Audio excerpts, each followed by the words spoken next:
movement is limited. Did a hawk just fly by me?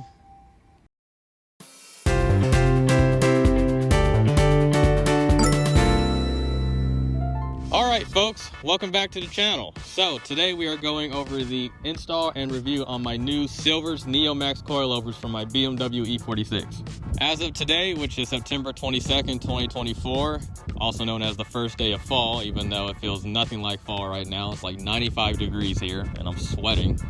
It's 95 degrees. I've put 2,000 miles on these coilovers and I've had them on the car for about 2 months now. And so far, I'm gonna save my opinions for near the end of the video. In this video, I'm gonna be covering everything that went on in the installation regarding parts that I used, some additional parts that I had to buy that I didn't think I would need to buy considering I had already bought them previously 5 years ago with my old setup, and some of the body modification I had to do to fit the apexes again because my fenders were not rolled previously when I had my old setup of coilovers, and I am currently sitting a little lower than I was before with this new setup. So some modifications had to be done to the body, and I'll get into how that was done and some of the issues I'm still running into right now, unfortunately. That's what's on the agenda, so let's get to it.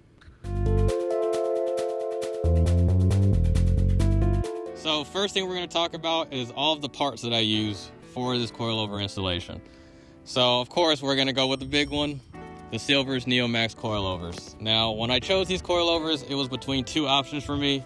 It was Silvers or ST XTA coilovers. Now the price difference between them is about $300, I believe. The STs were $15.99, the Silvers were $12.99 before taxes. I went ahead and went with the Silvers based off of personal feedback from a couple of E46 owners that I know, and because someone was gracious enough to lend me their discount code, which I greatly appreciate. So along with the Silvers coilovers, I also have front strut tower reinforcements, which are from Garagistic. On my previous setup, I originally had the genuine BMW strut tower reinforcement plates, but those are currently sitting on my E46 convertible with the Godspeed coilovers, and I went with the Garagistic strut tower reinforcements because they have a bigger opening for adjustment to fit the coilovers into the strut tower. For half the price and more adjustability, I highly recommend it. I also have new Godspeed adjustable front sway bar end links, the same ones that I have on my convertible, which is the same ones I used to run on this car, and my old ones are still holding up just fine after 5 years, so I highly recommend those. And here's a part that I didn't think I was going to need to buy considering I already had it on this car, but with age and I guess the quality of the part being on the lower side is the adjustable rear camber arms. 5 years ago with my old setup, I had bought rear camber arms from eBay, which were $100, I believe $110 back then.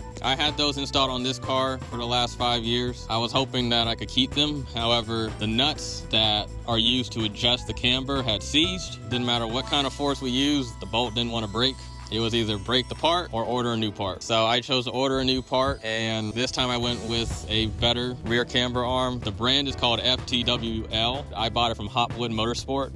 It was about $280 after taxes, and it has an adjustable nut, which is a lot easier to get to compared to the Godspeed setup, where it's mainly on the driver's side rear axle. The nut that you have to get to spin to adjust the camber, the space to get to it is extremely limited due to the exhaust and the differential. There's just not much space to make that adjustment, where the new camber arm that I bought and the more expensive camber arms that are out there is designed to where you have easy access to get to the nut to adjust the camber, and it's also thicker as well. That's the one thing I like about these new camber arms from FTWL. It's a polyurethane bushing, and the one that I have is a red bushing, which is, I believe, the softer of the two urethane bushings that they give. One is yellow, one is red. I like the quality of these new camber arms, and I highly recommend it if you're going to have coilovers installed. So I believe that was about all the parts that I used for the installation. Now we're going to talk about how the installation went and what to expect when you install Silvers coilovers specifically compared to BCs and other brands like that. As far as the installation went, it was about your average coilover installation. Didn't really run into too many hiccups, thankfully. And shout out to my friend Ty for installing them. Highly appreciate everything that you've done, especially with adjusting them. And that's the part that took the longest, was adjusting the coilovers. And that's with any car. You want to perfect it and get it right from for me, I don't want to have to touch it again for a long while. That's the part for the first couple weeks we spent a lot of time doing. I was also running into some fitment issues in the rear, specifically with the current height that I am sitting at, because as I stated earlier in the video, the car is currently sitting a little lower than it was previously with the old setup. How many inches lower that is, I can't tell you because I didn't measure it before. And with sitting lower, that required more camber and some modification to the rear fender. So I'm gonna put up my alignment sheet right here on the screen. I am currently running a bit more negative camber in the rear. Now, I'm currently running negative 2.3 in the front, I believe is what the sheet says, or 2.4. In the rear, I'm running negative 3.2. And I know what you're thinking, that's a lot of camber. And when I first looked at it, I'm like, that's a lot of camber. Given the current height, you know, it's kind of required if I want to avoid rubbing in the rear. Everything else with the alignment is within spec, which includes the toe and the caster. Tire wear will be minimized thanks to that. And just so you'll know, the wheel and tire specs that are on this car, they are Apex EC7s, and the specs for the wheels is 18x9, ET31 is the offset, 255/35 18 tires. Track fitment is achievable on this car. You just have to tinker around with it a little bit to get it right. As for fitting this and trying to make this work is what we're about to get into now. So how did I go about solving my fitment issues that I've had in the rear? The short answer is I did, but I didn't. So what I mean by that is on this side, the driver's side, I did. On the passenger side, not so much. I had these fenders rolled twice, one from one shop and once in the other shop. The first shop, unfortunately, the roll basically did next to nothing. The second shop didn't just roll the fenders, they had cut the filler out for the fenders, which is the thing with E46s. They have this little filler that needs to be removed so you have access to roll the metal away. On the driver's side, I've had basically no rubbing from what I can tell, but on the passenger side, I still scrub over bumps, unfortunately. Now, I'm not saying it can't be solved completely. That is something that I still haven't had a chance to go back and try to fix just due to time. I know it's possible because this side was able to be fixed, so I just need to tackle that passenger side again, and hopefully I can work on getting that resolved. But as of right now, it still does rub in the rear on the right side only, and they are the same height. Both sides are the same height after measuring, and the camber is just about the same. But if you want to fit these wheels, this is what you'll have to do to try to get them to fit at this ride height. If you're sitting a little higher, you might be able to get away with it like I did for the last 5 years. Just keep that in mind. If I had to do this again, I might go with a wheel with a higher offset. I know Apex makes these same wheels in 18x9 but ET38, so that might honestly help me, and the tire will have a slight stretch to it, which means it'll be a little rounder, which will give more space for the tire to clear the fender. So that is something I might end up doing in the future. And now it's time for my honest review on these Silvers NEOMAX coilovers versus my previous setup, which were Godspeed Mono SS coilovers. So we're gonna look at all aspects of everything, which includes price, ride quality, spring rates, and which one is overall the best bang for your buck, which one has more value. So we're gonna start with the Godspeed Mono SS coilovers, which I had for 5 years on this car and which are still currently on my E46 convertible. The current price for those are $675. Those have spring rates of 8K up front and 10K in the rear. For the Silvers NEOMAX coilovers that I have now, these were about $1,400 after taxes. The spring rate for these are 12K up front and 10K in the rear. If there's one thing you just noticed is that the spring rate difference is very high for the front. That is something I didn't fully take into account for when I purchased these coilovers.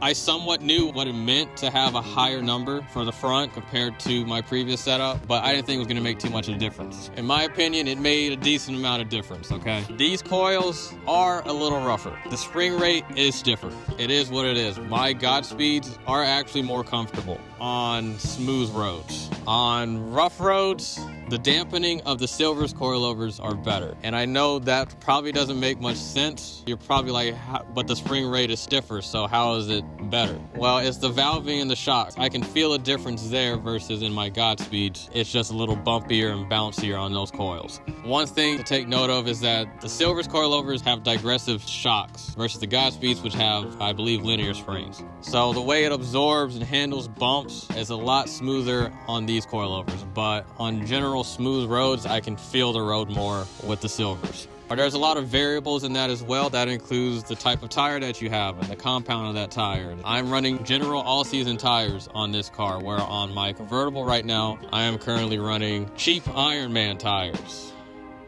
When I bought the wheels, that's what came on the tires. Let me just say they suck in the rain. Do not get Ironman tires. You heard it from me. Overall comfortability for smooth roads goes to Godspeed. For rougher roads, the quality goes to Silvers. For daily use, first place goes to Silvers, as I would hope and expect for a coilover that costs double what Godspeed costs. So that's point one for Silvers. Which one handles better? Going back to adjustability and comfort levels, these have 24 clicks of adjustment for the rebound or for the dampening, whichever, rebound or dampening, for soft and hard adjustments. The Godspeeds only have 16. I am currently judging this based off of what they feel like on about the same stiffness setting. So on my convertible, I currently have it maxed out in the rear at 16 clicks, which is full hard stiffness. And up front, I believe I have 12 clicks. On these coilovers, I am running 18 front and 20 rear. And you're probably asking me, why are you running so stiff? That's why it's rougher on the road. Again, I'm currently sitting lower and I currently still rub in the rear. I do like to be able to take corners when needed, and I do like it a little stiffer, but if I do reduce the softness, I'm sure they're gonna feel like stock. I've heard from experience from other people that these can ride soft and comfortable, which I do believe if I just turn it down. At my current height, I kind of need it to be at this stiffness. To go back to the point that we're actually on, which is handling, I do give it a Godspeed. Whenever I drive my convertible and whenever I had them on this car, it felt like I was on rails. It handled really well, and even now, 50,000 miles later, they still handle great. So for the Silvers, I have not gone on a lot of windy roads. I haven't been to the mountains in this car yet, but around town and taking interstate ramp corners, it's pretty good. I have to admit, it handles really well. It's nice and smooth, predictable, and I'm overall pleased with it. So the point can be shared between the two, in my opinion, because they both handle really well. Eventually, I'd like to have a corner balance track alignment, because I've heard that is where you want your ideal setup, which I'm not tracking this car, but if I want the best alignment for the car and the best handling that these coilovers can offer, I know a corner balance style alignment will help, and that is something eventually that I would like to do. But for now, with the current setup that I have, it handles pretty well. So, shared point. Value. Out of everything that I just mentioned, you're probably like, okay, well, I see no point in going with the Silvers. It depends on what you're using your car for, honestly. This car is a daily street car with the setup that it can go to the track. And if you want something like that, Silvers might be right for you. If you want coilovers that you can just beat the absolute crap on, and they might hold up or they might not, go with Godspeed. In my opinion, I am happy with my purchase with these Silvers coilovers. I think they provide a lot of value for the price point, which I know some of you thinking BCs are right there at $1,000 or $1,100. Why would I go with Silvers over BCs? Honestly, that's a you decision. I went with Silvers because of a couple things. The color, I like the fact that they were silver, and the digressive shocks was another choice versus the linear with the BCs. Put all that together, that's why I purchased Silvers. My end statement on these coilovers are, I recommend them, buy them. I hope this video is informative on how you can achieve track fitment on an E46 sedan or coupe non-M. And I hope this helped with your decision making on buying coilovers and which one works best for you. So with that said, I always appreciate you guys watching the videos, and I still have a lot of other updates to share with this car, and when I find the time to make the videos, I will. Between those videos, you can always check out my other social media such as Instagram and TikTok, where I do post frequently on updates with this car and my other vehicles. So as always, thank you guys for watching, and I'll catch you on the next one.